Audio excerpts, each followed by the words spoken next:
talk and sports leader. Hot News Talk 1240. Well, bad news if you're an Apple fan.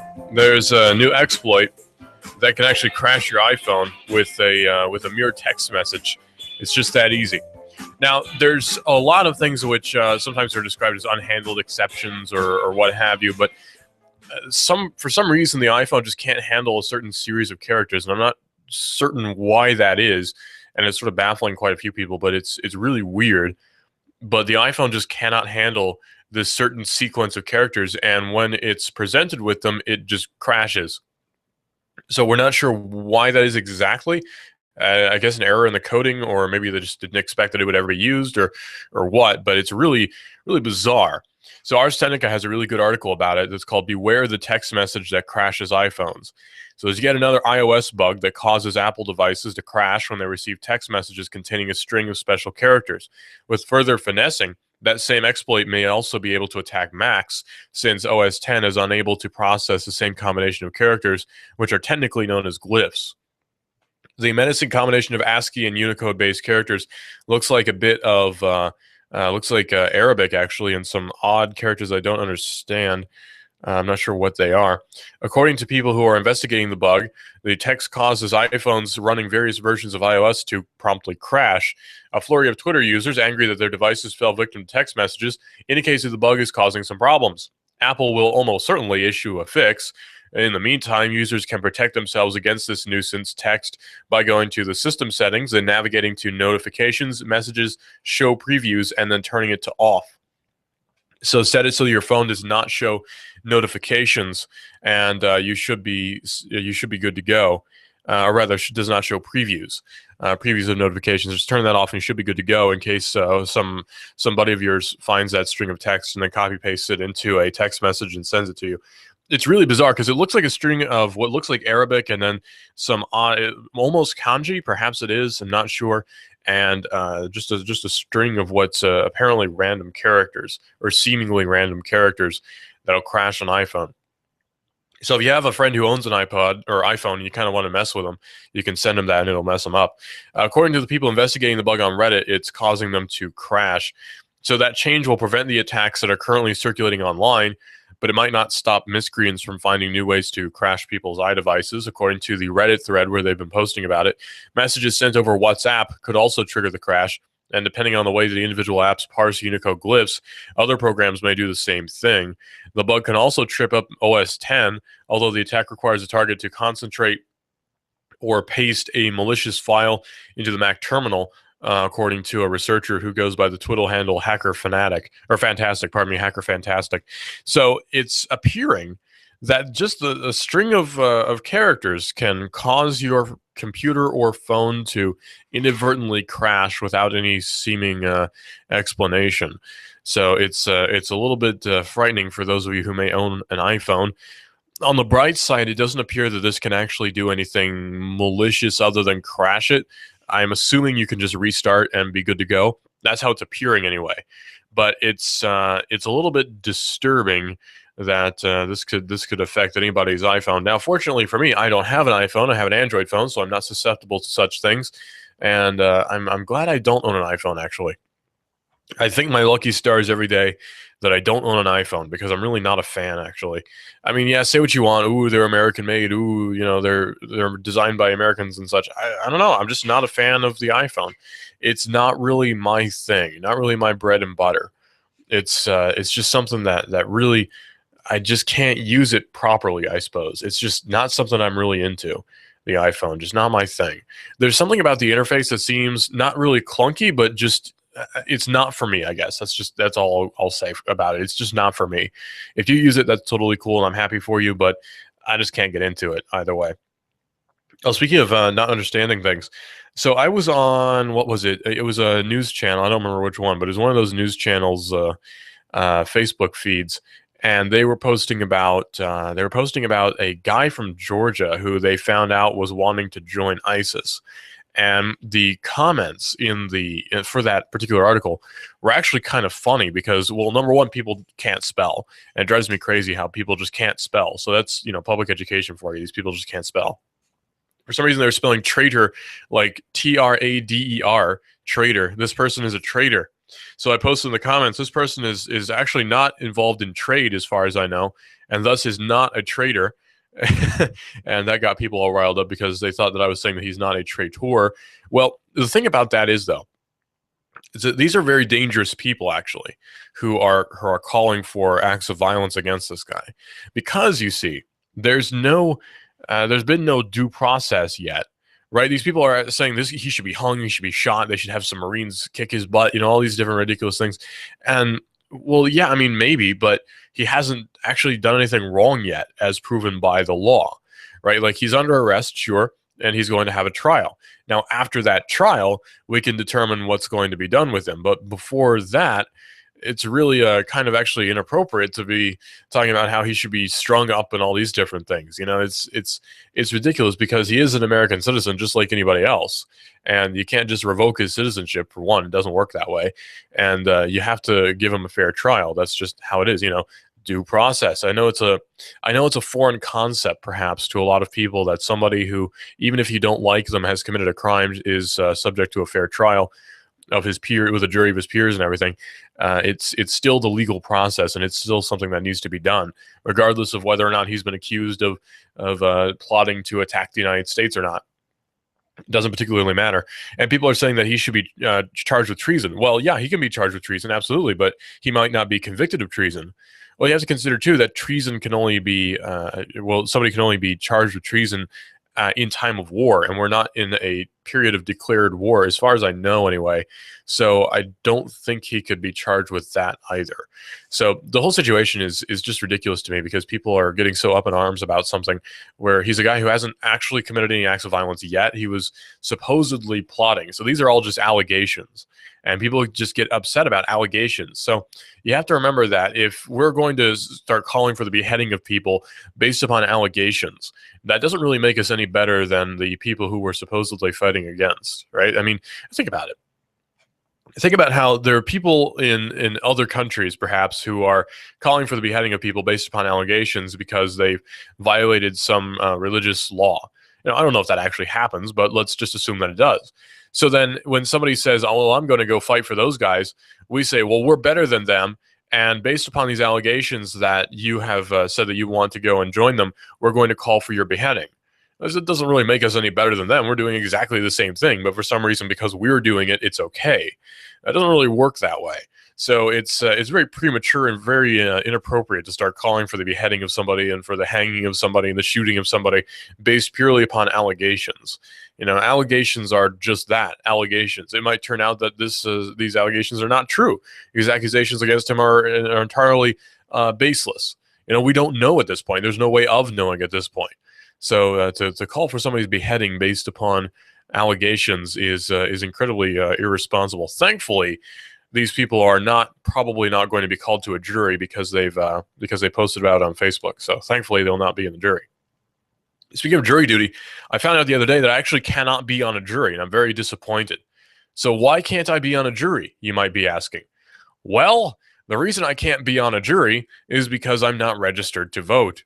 Yeah, I didn't register to vote because I don't really see any point in doing it. So that being the case, they gather people to jury duty based upon them having registered to vote. So I can't actually go on jury duty because I'm not registered to vote.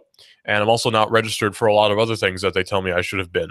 The only thing I am registered for, I think, is a driver's license. I know I have that, and that's pretty much it. That's as far as it goes when it comes to asking of things from the state. I don't really go in for that all that much. Well, there's a new technology out there that might make people a little bit wary. You see, this new technology is something that takes a computer and makes it seem a little bit more human. It's human AI echo borgs that are making chatbots a little bit more real, but they're still failing the Turing test, according to Ars Technica.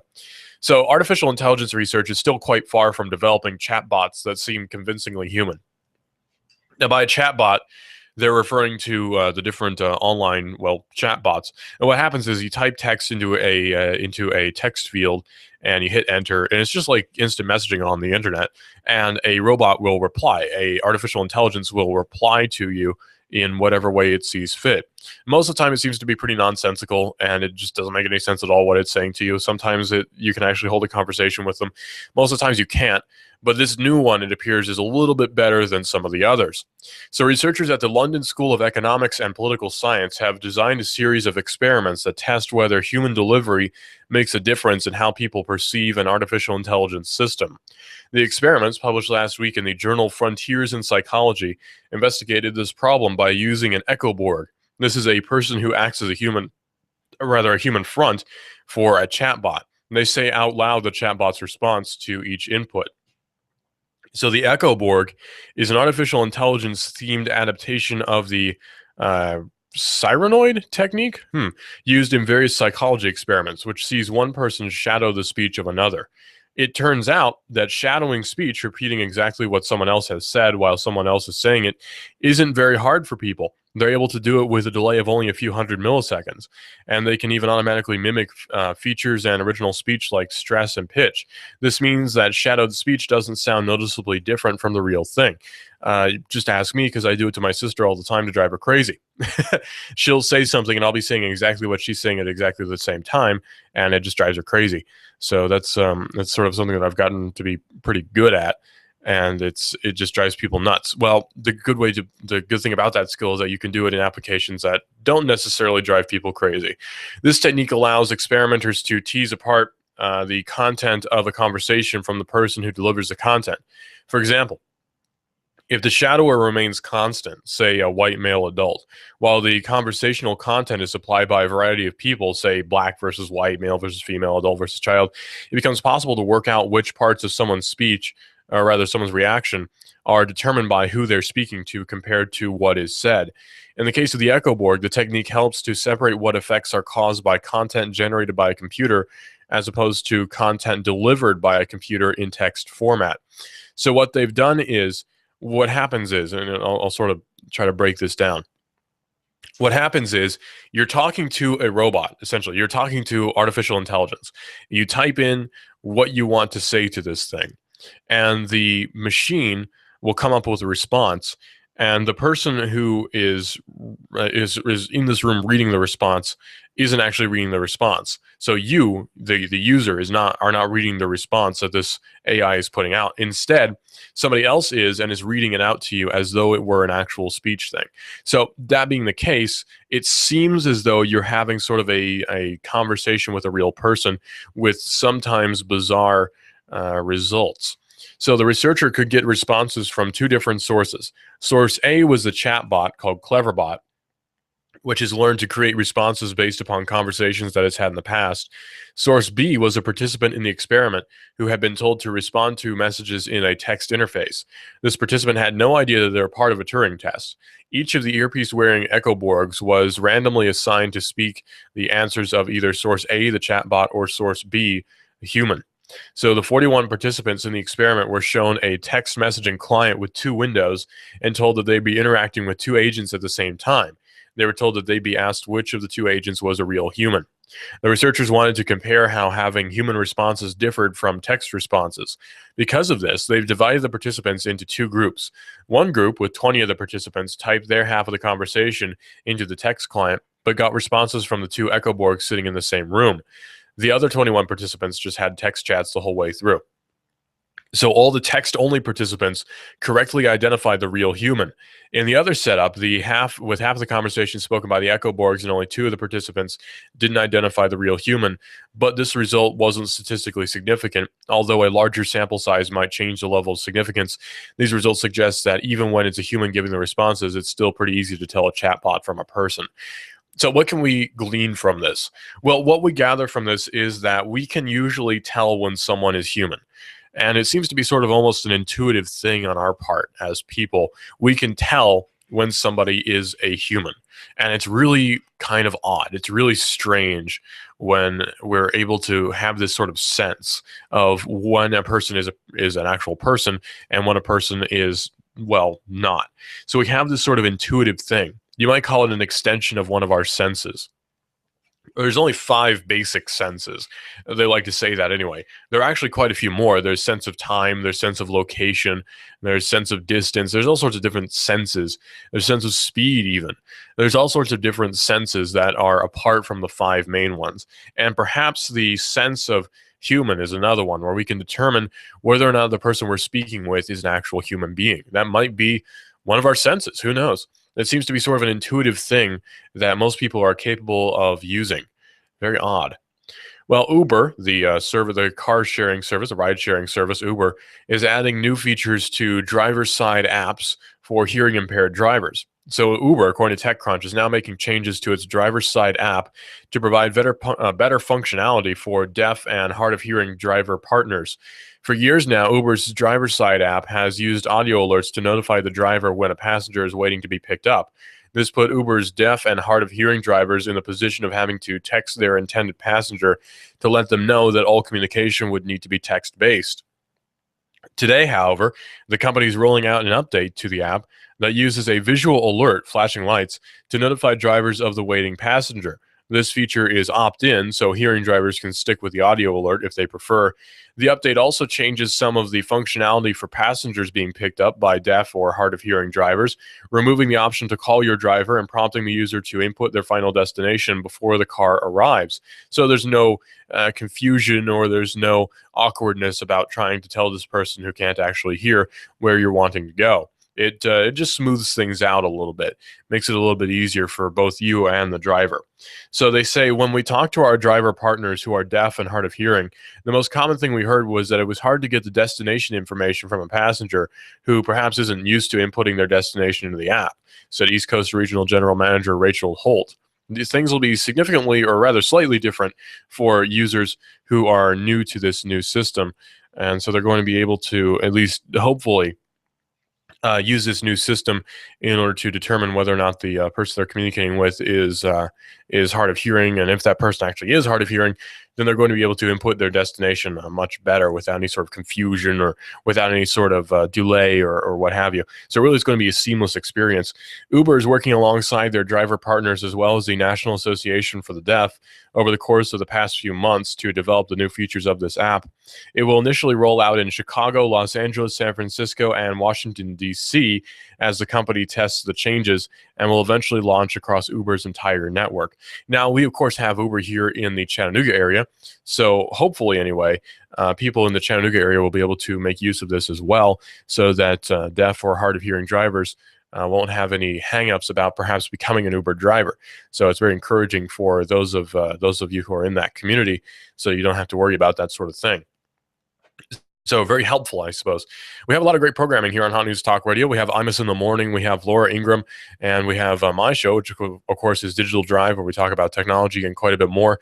Nuganomics.com with David Toulis is on every weekday here from 1 to 3, where he talks about local economy and free markets in his own very Nuga-centric position, where he's very Nuga-centric in the sense that he really wants people to buy local instead of national, because buying local is a much more secure thing than buying national. You're essentially making an investment when you buy local in your local business. You're helping to support them. You can consider it a sort of an investment with an instant return when you buy something from a local establishment as opposed to a national one. Now, that's not to say that it's wrong or a sin or anything like that to buy from a national establishment. That's not the case at all. But it's a little bit better for our area if we buy locally, because helping out the local economy is one of the better things that we can do with our time, I think. And his show is Nuganomics.com, which is on from 1 to 3 right here on Hot News Talk Radio. We also have Sean Hannity. He's been interviewing a lot of the presidential candidates. You can bet he's going to be talking about George Pataki, who just announced his run for president. So probably he's going to be talking about that right here on Hot News Talk Radio, AM 1240. And we also have Hot News Now from 5 to 6. We talk about the local news, the regional news, and the national news. And we also have traffic from Mike Wood and the weather updates right here at Hot News Talk Radio. Cowboy with Texas on every weekday. Today is Thursday, so it's going to be Texas Weekend Roundup, where he talks about all the different local events that are going on here in the Chattanooga area, all different things that you can go to. He even looks in the different regions that are close to us here at Chattanooga, so you can find out what's going on elsewhere. Maybe you can make a day trip and do something fun with your family. So it's Cowboy Up with Tex, and his weekend roundup is on tonight from 6 to 7 right here on Hot News Talk Radio, AM 1240. And Sean Hannity's on immediately again after that right here on Hot News Talk Radio, AM 1240. And we have a lot of great programming here on Hot News Talk Radio. We also have great supporters. Automax is a little car lot where you can get top quality used cars for $2,000 less than other lots sometimes. Louis has an unpretentious little car lot just east of Central High on Highway 58. He has low overhead, no staff, and he does everything himself, and he passes the savings on to you. Everyone can get a car and rebuild credit. That's Automax at 643-2886. Ask for Louis and tell him that you heard about us here on Hot News Talk Radio. This is a mob mode. This is the mob mode. What kind of fool do you think I am? You think I know nothing about You give us 12 minutes and 40 seconds, we'll give you Chattanooga and the world. News Talk 1240. Hi, this is your computer speaking. I don't feel so well. It's like I've come down with a bug, and I'm getting slower. Affordable Computers. We fix sick computers. Your hometown guys at Affordable Computers will repair your PC in half the time of the big boys at an affordable price. No tricks, no gimmicks, no computer speak technobabble. Just good, quick, and courteous affordable service and repairs. Want to affordably supercharge your PC? Affordable Computers on Highway 58. Affordable Computers hand builds all desktops in-house. If you're looking for a better-than-new refurb laptop, $150 will get you a Dell or another name brand at Affordable Computers. Affordable Computers, Highway 58, between Arby's and Taco Bell. Also Fort O, Battlefield Parkway, near Holcomb's. Affordable Computers, we service what we sell. Call 499-1975. That's 499-1975. Wow, this is amazing. I'm feeling great. Supercharged. Do you feel better outside your home or business than in? Indoor air quality is important. Mildew, mold, smoke, water, and rodent damage are prime causes of poor indoor air quality. Ducts, Indoor Air Professionals, better known as Duct Busters, cleans HVAC systems using 127 definable Duct Busters steps. Let Mark Thompson address the indoor air quality at your business to help reduce employee illnesses. Prevent fires by cleaning your dryer vents. Mark and his parents, Dick and Joan Thompson, have been building our local economy and helping local people with HVAC systems 16 years. Ducts, Indoor Air Professionals. Call 876-9907. 876-9907. Ducks. Call now. You give us 12 minutes and 40 seconds, we'll give you Chattanooga and the world. News Talk 1240. You love your hometown. Are you interested in free markets, in local economy? Do you hope that Chattanooga can survive the next meltdown, the next chain of disasters in the national economy? What's the best way to live out the ideals of self-government and self-determination? Join me, David Toulis, weekdays 1 to 3. Hot News Talk 1240. Love your neighbor, buy local. Hot News Talk 1240.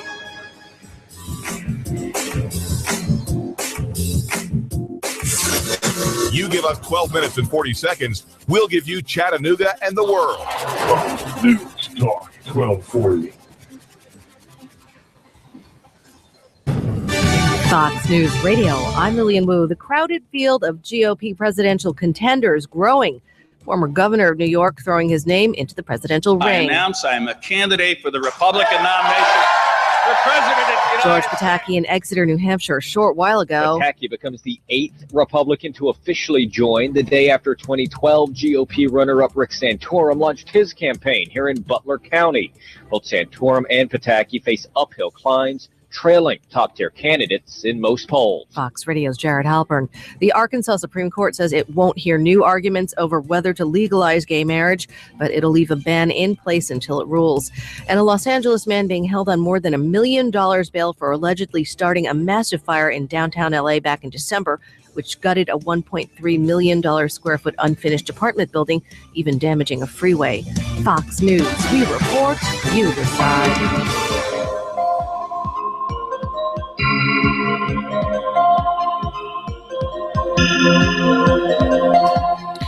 It's seeming like businesses are catering more towards people who are, I'm not sure what the politically correct word is, but it seems like the businesses are catering more towards people who are I don't want to say impaired, because they can do mostly the things that everyone else can do, but people who are different, I suppose. People who are different. And I'm sure they'll acknowledge that they're a little bit different in some way. Because I've no prejudices towards these people, really. I don't particularly care, even. I'll go so far as to say that. I just don't really care that much when somebody's like, well, I have this, I'm hearing impaired. I'm like, okay. So anyway, it's just not something that I really put much thought to, unless it's something that, maybe you make lives for them a little bit easier. I'll think of, I'll speak a little bit up, or something like that. But it's not really a big issue to me when somebody says that they're hearing impaired, or they're blind, or what have you. It's just like, well, okay, cool. Moving on. You've lived life all this time. There's no need for me to treat you differently than anyone else, except for maybe keeping in mind that you have this particular condition going on. And it seems that businesses are doing a much better job of recognizing that than governments are a lot of the time. Or we have the Americans with Disabilities Act, which is really not helping out a lot of businesses here, because there's a lot of different just silly regulations that are keeping businesses down in a lot of different ways, especially small businesses like restaurants, where they have to be accessible to, this person or that person, and there has to be somebody on staff who can speak American Sign Language, and all these, or not really speak it, but it can sign American Sign Language, and all these different regulations that don't seem to be really helping out the businesses any, and it just costs them more and makes it harder for them to stay in business. Well, just recently, actually, there's a problem in Seattle where they've imposed a $15 minimum wage. And that's really not helping out much for the businesses over there, because now there's a pizza shop that has to close, and I'm sure there's going to be more different stores and things that'll have to close. So if you talk about minimum wage, that's such a hot button issue. It's such a hard thing for people to appreciate, that the minimum wage is actually really hurting quite a lot of people. It's to put it in the way that that someone else has put it, is to take the bottom rungs off of the ladder, the economic ladder, where it's requiring people to start out at a certain wage, and requiring employers to start people out at a certain wage. And that's really not the best way to go about it, because now these small businesses can't actually afford to pay these people that much, and they go out of business. Whereas later on, they may have been able to. That may have been an option at some point, but because you've imposed this for the remainder, the duration of the existence of this business, they can't really afford to pay that. This business can't really afford to pay that, so it goes out of business. It's plain and simple. But for some reason, people don't really want to recognize that, and they don't really want to talk about that issue. They just assume that minimum wages will continue to exist, and eliminating them will solve no problems, is the assumption. Whereas it doesn't really seem to be the case a lot of the time. And there's even a possibility that without minimum wage laws, we would actually have more businesses that are doing quite a lot better, believe it or not. And it's such a frustrating topic, because so many people get so up in arms about minimum wage, and they talk about, what about all these, what about the single moms who work 3 jobs and they're all minimum wage and they can't afford to raise their kids, and all these different things. And it's like, well, yeah, that's a terrible situation, but it's not that. Minimum wage was not meant to be a livable wage, right? That was never the intent of it anyway. I'm not even for the thing, and I'll recognize that was never the intent of it anyway. So it's just ridiculous, all these different arguments that people are making. They're expecting money to appear out of nowhere, and I guess they just don't understand economics. Maybe they're just hoping that money will magically appear out of nowhere and land themselves into people's bank accounts, and then everyone will be able to afford everything. Well, that will of course cause quite a lot of problems in how much things are worth, and all sorts of different problems. And they sort of want to ignore that and say, well, you're just a rich, greedy person. Well, no, not really, because I've definitely made less than minimum wage in different parts of my life, and I didn't really complain about it. I just kept on trucking, because that's what you got to do. You just got to keep on trucking. So it's just so frustrating to me when people talk about minimum wage. Especially conservatives. That's the funny thing. Especially conservatives, when they talk about minimum wage, because they never want to talk about eliminating it, because then they would alienate half of their voter base or whatever. They never want to talk about eliminating a minimum wage, because that would be just too hot. That's too hot of an issue. We can't touch that. They never want to talk about just getting rid of the minimum wage completely. Because then if you do that, then, that's, lots of terrible things will happen if you eliminate the minimum wage. Think about all the people who won't have jobs or something like that. Like, wouldn't more jobs be available, actually, if there was no minimum wage? I'm not sure if I understand the logic there. But anyway, Gizmag has a really good article here about 3D printed scaffolds that might be making for improved diabetes treatment. So you see, 3D printing has a lot of different applications, and one of them is a very big one is the medical industry. And for medicine now, people have an option to have 3D printed medical implements, instruments, and such. And actually, there's even 3D printed prosthetics for children who are, of course, growing. And so these prosthetics can be easily and relatively inexpensively replaced with 3D printed parts. And some of them were actually held together with rubber bands for joints, and they worked really well. So I'm very excited about the future of 3D printing for the medical industry. Well, one way sufferers of type 1 diabetes, according to Gizmag, may compensate for a lack of insulin is through an experimental procedure called a pancreatic islet transplantation, which is a process that sees clusters of cells transplanted from the pancreas of a healthy donor. A side effect of this is the need for ongoing doses of immunosuppressant drugs to stop the body from attacking these foreign cells. Now, of course, immunosuppressant drugs mean that you're susceptible to different diseases, and they usually put you in a clean room, and all sorts of different things have to be done when you're taking immunosuppressants. And usually, they can't do any other sort of procedures on you while you're on immunosuppressants, because then your immune system just couldn't handle it, and you run the risk of going into shock and dying and getting a horrible infection. So they have to watch you very closely when you're on immunosuppressants. The new approach that sees these clusters protected by a 3D printed scaffold is showing promise as a delivery technique, potentially pointing to a less painstaking way to manage this condition.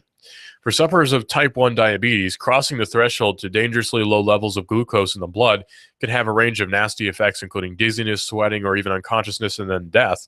These episodes are known as hypoglycemia, or hypos for short, and they affect around 1/3 of type 1 diabetes sufferers, according to Diabetes UK. Now, diabetes is quite a terrible issue that's happening here in the United States and elsewhere. Now, type 1 diabetes is definitely not something to be scoffed at. It is a very real medical problem, type 1 diabetes, and there doesn't seem to be any real cure for it yet. Now, with stem cell research, we have been able to 3D print new pancreases. Not 3D print, pardon me. We have been able to grow new pancreases for people who have type 1 diabetes. Well, the problem with that, of course, is that it's very, very expensive. You have to take stem cells from a healthy pancreas, generally from the person who's going to be receiving it or a family member or what have you. And then it's with stem cells is grown and then transplanted or just implanted into the recipient. Now, that's all well and good, but it's also very expensive. So that's why we don't really hear about that too much, because it's really, really expensive. 3D printing, on the other hand, isn't really that expensive, so we don't have to worry about the whole cost problem quite so much. Now it becomes an issue of insurance. Is insurance going to cover it, and so on? Well, if you're looking to improve the success rate of pancreatic islet transplantation, you may be in some luck. By extension, the quality of life for type 1 diabetics may also be increased as well. Researchers from Holland's University of Twente set about building special scaffolds for better delivery. The thinking was that these could shield the cell clusters from the body's immune system and give them a better chance of functioning properly once they were put in place. The researchers then embedded the isolates in scaffolds made with a mix of alginate and gelatin. Now, alginate might sound a little bit familiar to you. It's a compound that's consistently found in seaweed and algae. So that's why you may have heard of alginate. You actually, sometimes you can eat it and it's good for you, believe it or not. So that's where you may have heard of it before. Of course, gelatin is same old gelatin, which is usually gotten from, I think, hooves of horses or pigs. I'm not sure. Well, they opted for a porous rather than solid structure. As they say, this allowed for an ideal exchange of glucose and insulin. Also important was the level of thickness and stickiness of the mixture, as it needed to be firm enough to be used with a 3D printer, but not so much that it impacted the ability of the embedded isolates to do their job once they were transplanted. Well, in the lab, the researchers found that the isolates incorporated into the 3D printed scaffolds were just as capable of performing their role as regular cells. This suggests that the delivery approach doesn't affect their functionality, and it could provide an effective safeguard against the body's immune system. So now we have a method of helping to treat type 1 diabetes that does not require you to take immunosuppressants, which is, of course, good news for you. Because last thing we want is for you to develop some sort of awful infection or what have you from the taking of immunosuppressants that, of course, suppresses your immune system, hence the name, and you get an awful infection from it. And we definitely don't want that. So this could help that out so you don't have that happen. So that's the new development with 3D printing, which is helping us out here with bio 3D printing. It's not just 3D printing using plastics and polymers and such. It's an actual 3D printing using biological cells with alginate and gelatin, apparently, in this particular case. Well, have you downloaded GIMP, the photo editor, in the last few days? If you have, you may have run into a bit of a problem, and I've actually had this problem myself. SourceForge is accused of hijacking the GIMP photo editor, and the company is claiming that the project was abandoned. Now, GIMP stands for GNU Image Manipulation Program. And for the past 16 years, SourceForge, also known as that one website people used before GitHub, has been a repository of open source software projects and code, according to our friends over at Extreme Tech. Yesterday, the company, which also owns Slashdot, apparently added a new feature that's code hijacking. While GIMP was the first project to be appropriated in such a fashion, a number of other downloads, including Firefox, VLC, WordPress, and Apache Media projects, have similarly been affected. According to SourceForge, this is a non-issue. In a recent blog, the company claims that GIMP for Windows was actually abandoned in 2013 after a dispute between GIMP developers and SourceForge over advertisements that were bundled in with the software download. According to SourceForge, it's now company policy to maintain a project mirror on the website, and this account is curated by SourceForge itself. Why? Well, mirrored projects help to enable end users to stay current with the latest releases, particularly where SourceForge continues to house historical releases for community benefit. Oh, and also, mirrored projects are sometimes used to deliver easy-to-decline third-party offers. So this is yet another lesson that I've been trying to push, which is don't just keep clicking next when you're typing in or when you're installing your program. Don't just start clicking next over and over and over again, because there could very well be adware that's also installed with that. And my sister did not know that, neither did my mom, and they both had this problem where they downloaded different things from SourceForge and had this problem, and I had to come over and fix it. So let this be a lesson to you. Learn from my family's mistakes.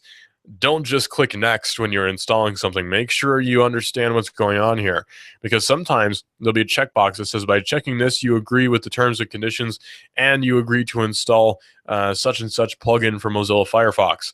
And you definitely don't want to do that. So make sure you know what you're doing when you're installing a program. Don't just keep clicking next, because that could start to be a bit of a problem for you. We definitely don't want you to have any problems on your computer. Well, there was a drone copter crash that bombed a city. No, not in the way you're thinking of. It cash bombed a city. Now, this is obviously a terrible act of vandalism to help people out. You know, heaven forbid anyone be ever helped out without the permission of the federal government.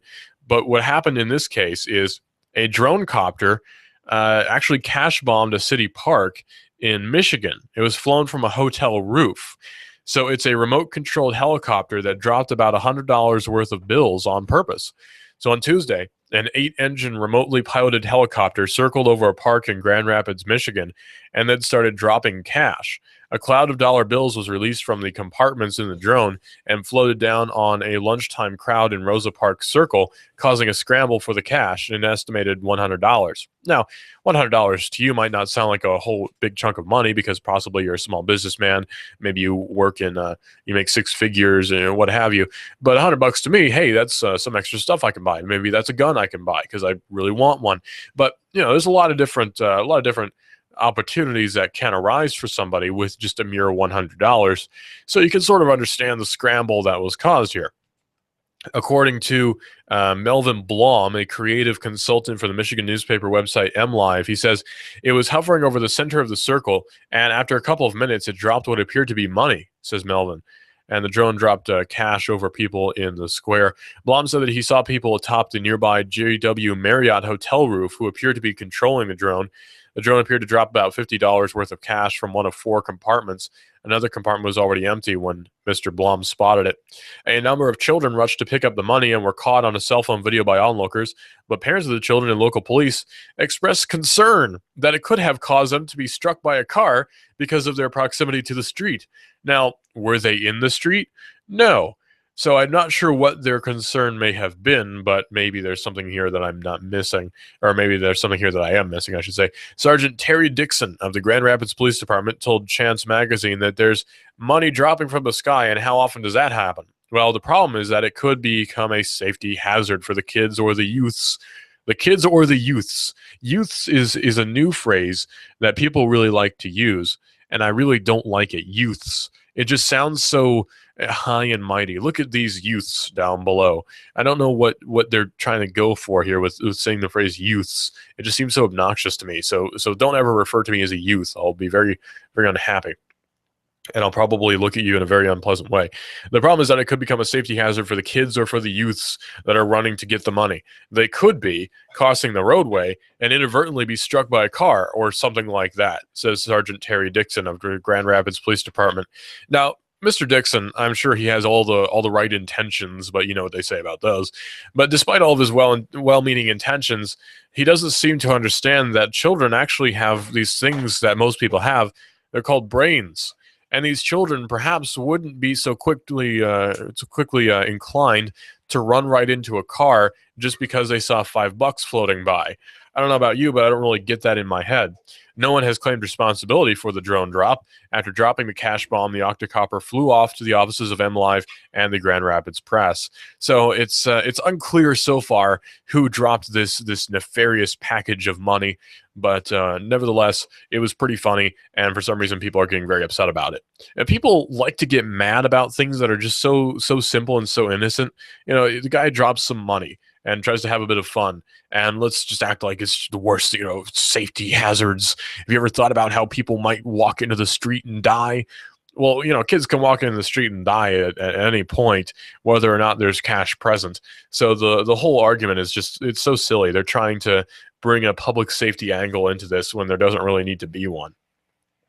So the Pentagon did something accidentally, according to them, did something that would land you or me, or you or I, pardon me, in jail. If I did this, I would go to jail for so long. I would just be, I would be in jail before you could bat an eye. And we have a caller on the line. Caller, you're on the air. What's going on? I have a suggestion. All right, do it. What if they charge him with 100 counts of littering? Ooh, uh-oh. Well, we don't know if it was $1 bills or not that he dropped. We don't know that. What's that? We don't know if it was $1 bills that he dropped, so it might not be 100 counts and maybe 10 or so. We don't know. Well, whatever it is, whatever he dropped there, each one should be a count of littering, and I think in some states it's $1,000 per violation. So there you go. Maybe he'll drop $1,000 onto the courthouse to pay his fine. It's bad taste. You're not supposed to be throwing stuff out of your window or dropping things in the sky. It's actually illegal to do it as a pilot. As a pilot, yeah. Even in these parades, when people throw candy out, you risk a kid running out and getting hit by a car. It's just pure stupidity. Yeah, I guess it's you could see it that way. I guess I just don't see it as really a big deal. But maybe I don't have to. Well, it is a big deal because what if they drop it out and the dollar bill, blows out in the street, the kid runs out and gets killed? It's stupid. You're not supposed to drop anything in the sky. It's called littering. Don't throw anything out of your window. They'll have to find the guy.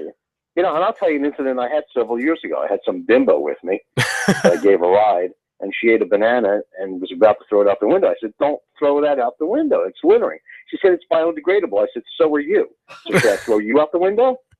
Well, maybe you should have. I don't know. I should have. I should open the door and kicked her out. You should have. Then she would prove the point to her. Banana out the window. Yeah. Which caused me to turn the car around. I had to go back and pick it up. Oh, you did that? Trash on the floor. So better would have if I could have automatically opened the door and kicked her out. I should have done that. Like the Batmobile, the spring seat, just shoot her out of there.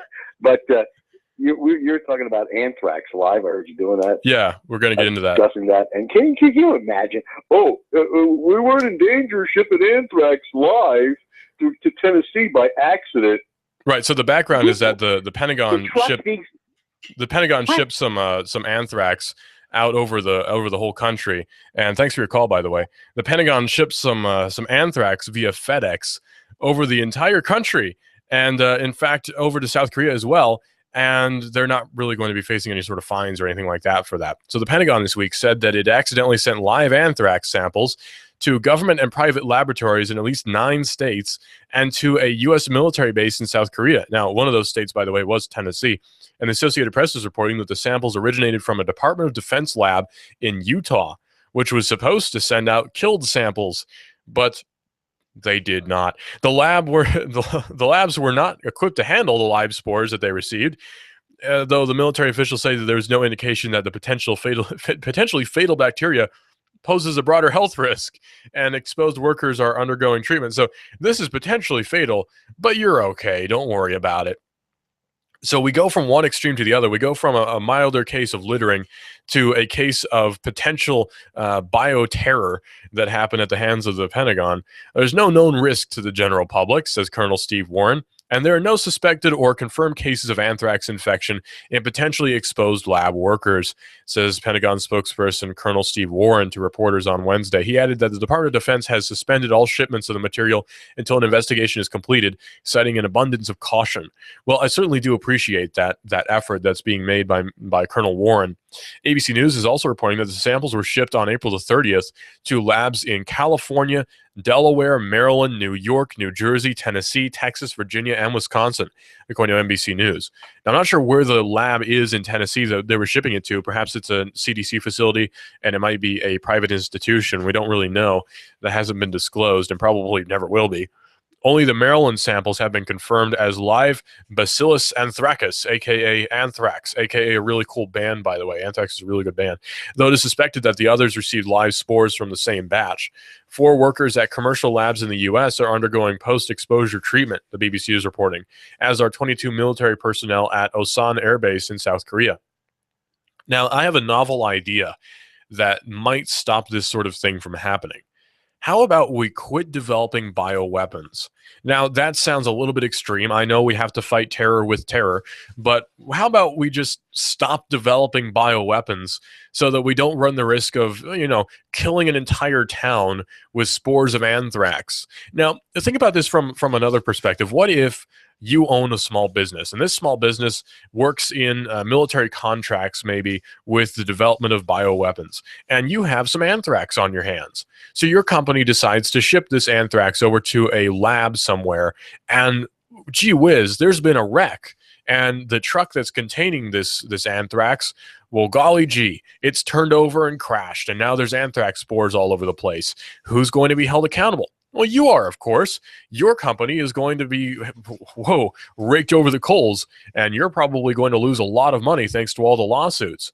Now, if this was a government problem, probably we'd see some people on paid leave and vacation, and there would be a nice little press conference with people assuring people that they really do, their hearts, their minds and their prayers, or thoughts and prayers are with the people who are affected with anthrax, and gee, they're so sad that this ever happened. Well, that's probably the most we're going to see out of this, and despite the potentiality for there to have been a horrible, awful bioweapons problem all over the country, and in fact, even locally here in Tennessee, although it would be bad no matter where it happened, there was potential for that, and the government's probably not going to be held accountable. Well, Nuganomics.com with David Toulis is coming up in just a few seconds right here on Hot News Talk Radio. He's very Nuga-centric, and it's right here on Hot News Talk Radio. This is the modern world. What kind of fool do you think I am?